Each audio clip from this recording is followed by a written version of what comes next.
Hello students, we have ended our last session with the topic how to represent a cell, and we have discussed the example of Daniel cell over there. Now the question is, what is the importance of representing a cell? One is, we need not to draw the whole diagram, and from the cell representation itself we can find out anode, cathode, we can write the cell reaction. How we can do it? Let us discuss with one more example. Now consider this cell representation. From this cell representation, we have to write the cell reaction, we have to identify the anode, we have to identify the cathode, etc. So let us do it. As the convention indicates, the left part is anode part and the right part is the cathode part. Here I can say copper.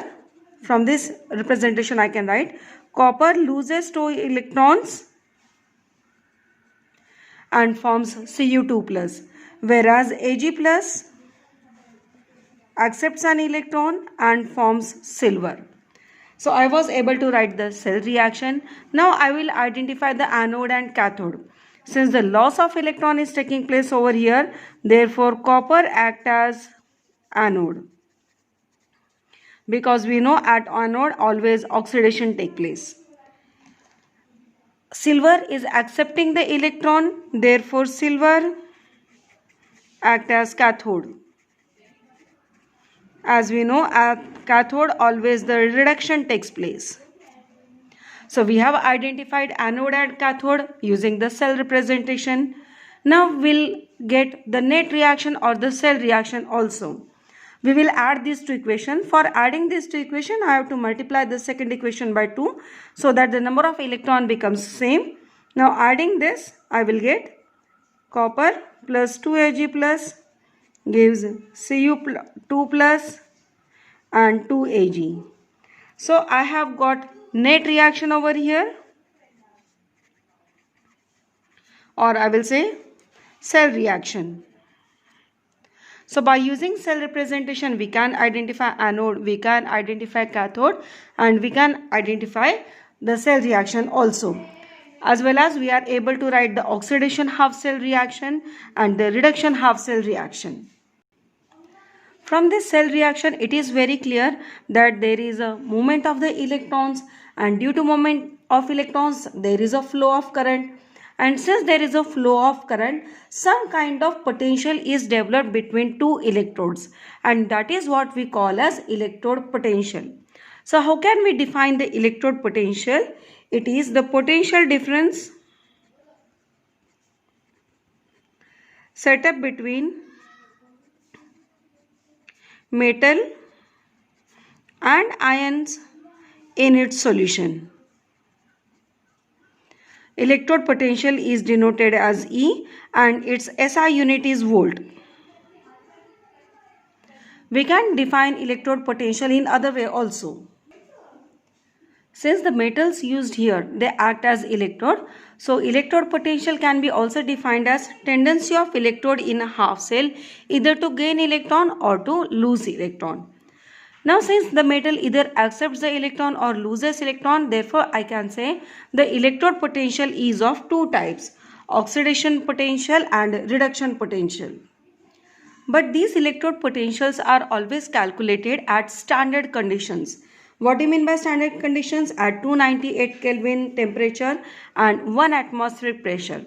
And under that case, we will call it as standard electrode potential.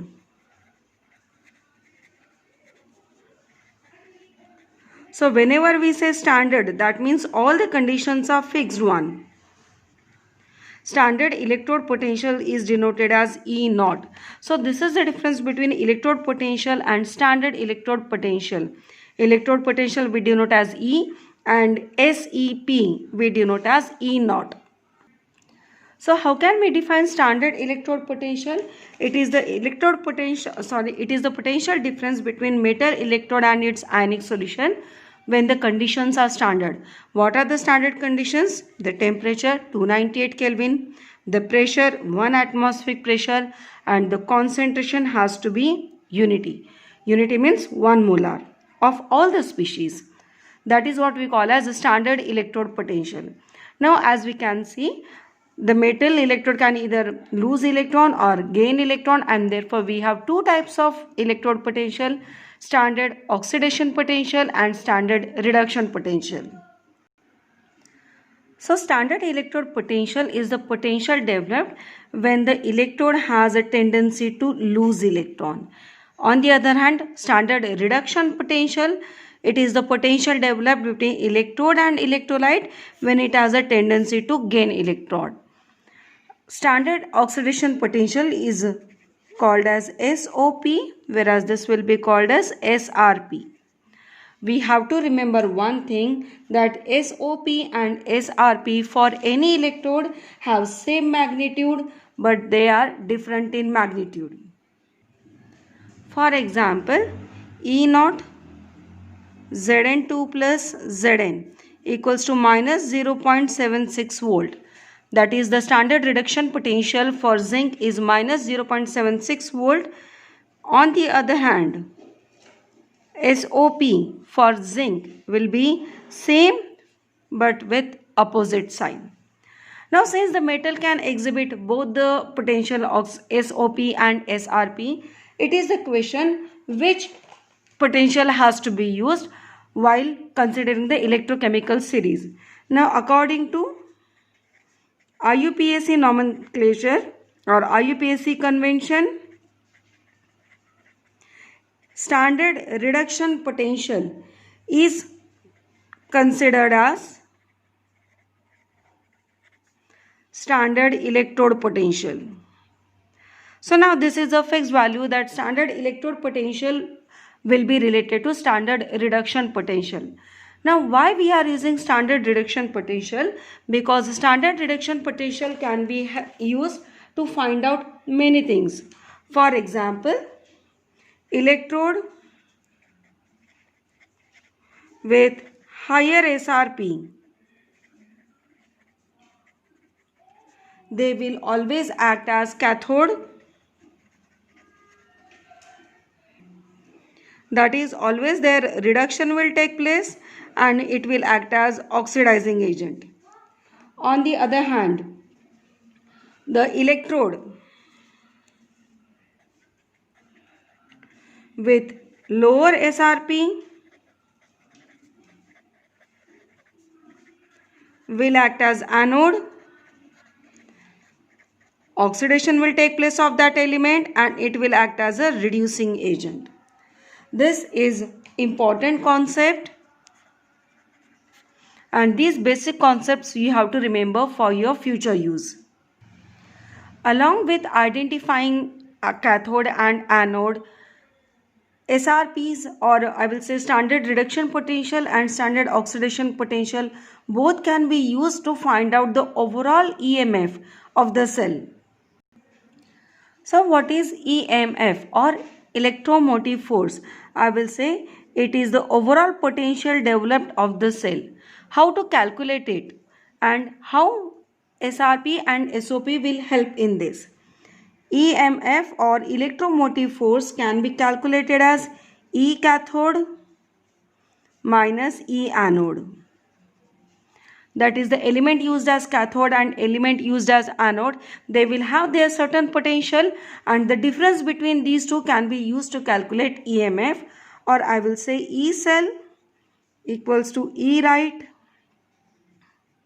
minus E left, or I can say E cell equals to E of species getting reduced minus E of species getting oxidized.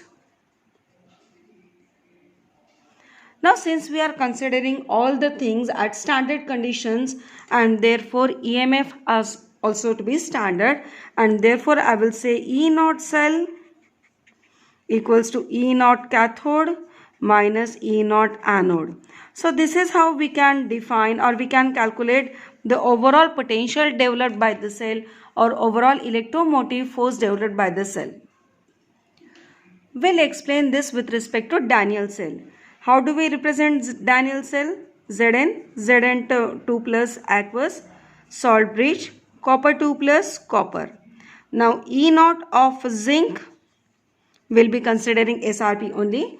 E naught of zinc is minus 0.76 volt and E naught of copper is plus 0.34 volt. Now, by looking at E naught values, we can identify that zinc will act as anode. Why? Because of the low SRP.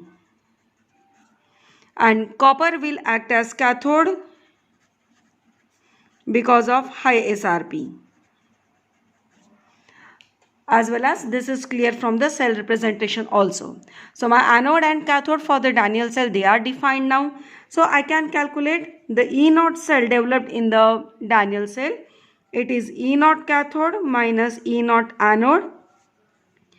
Cathode is copper, so it is plus 0.34 minus anode is a zinc minus 0.76, and therefore the overall EMF of Daniell cell is 1.10 volt. Now we are continuously discussing that oxidation potential and the reduction potential, whether it is a standard or normal electrode potential.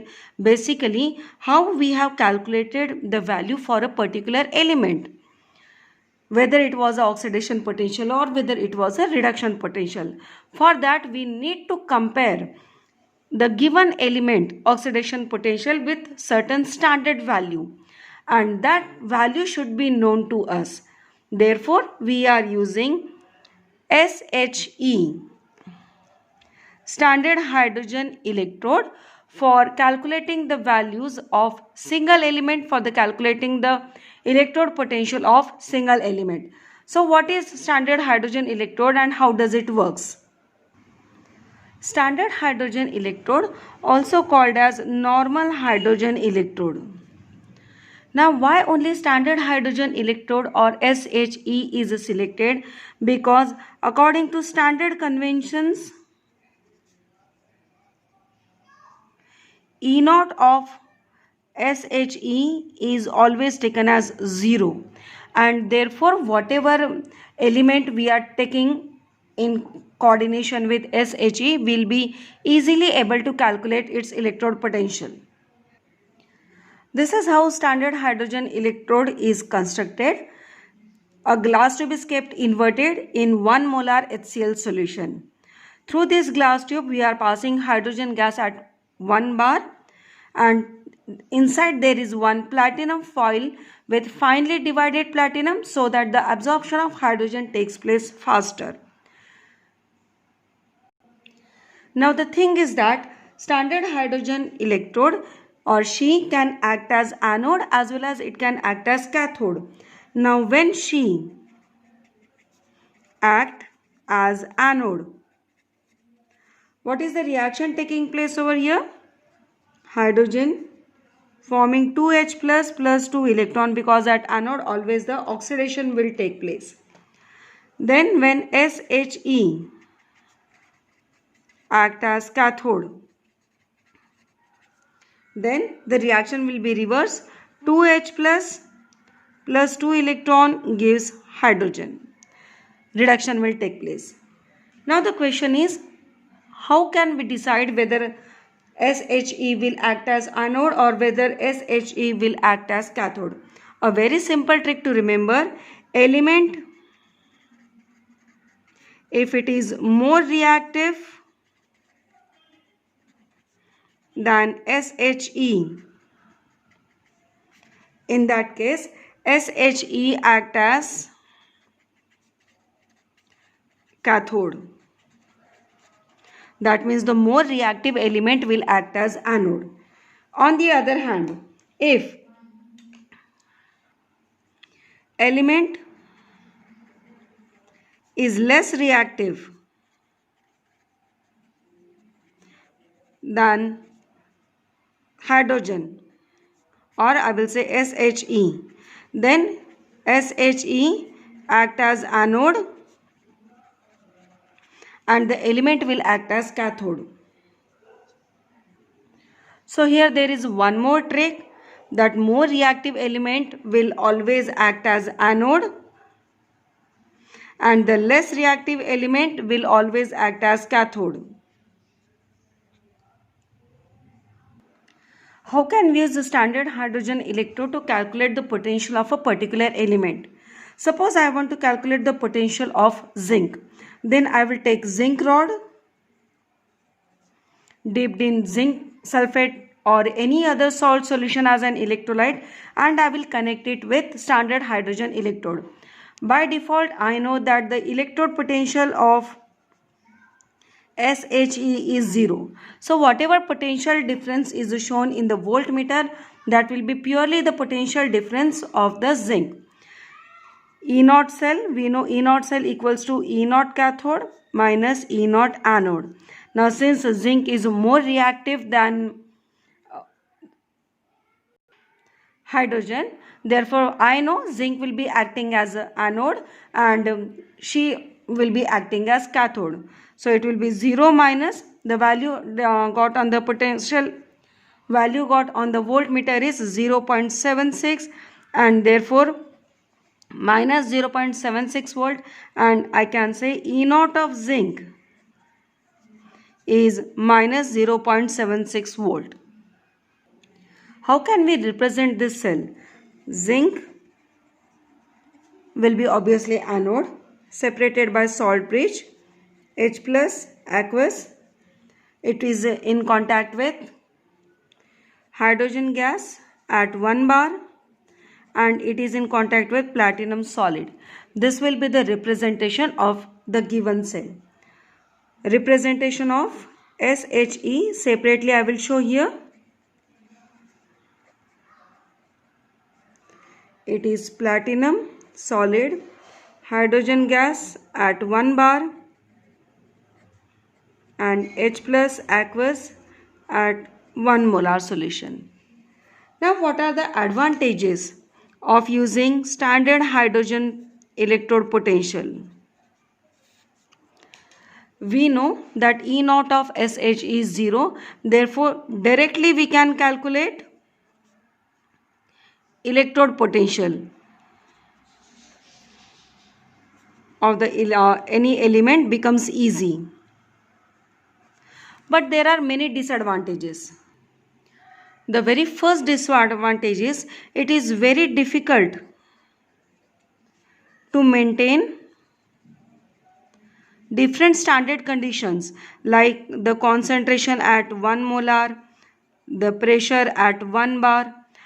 It is difficult to maintain these conditions constantly.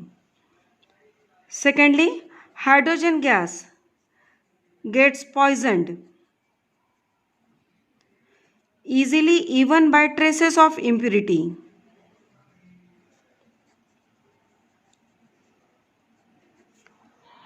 Thirdly, since hydrogen is explosive gas and therefore storage and transport becomes difficult.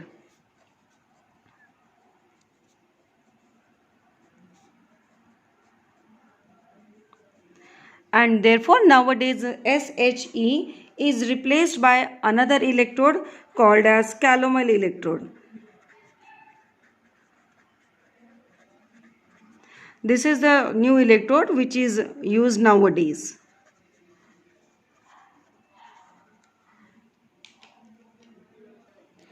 So in today's video we have seen what do you mean by electrode potential, why electrode potential is developed. Electrode potential is of two types, SOP and SRP, and we are taking SRP as the standard electrode potential. By use of SRP, we can identify the element that will act as anode, we can identify the element that will act as cathode, we can identify the oxidizing agent and reducing agent, as well as we have seen how we calculate electrode potential of a given element by using standard hydrogen electrode. That's all for the day. Thanks for watching. Have a nice day.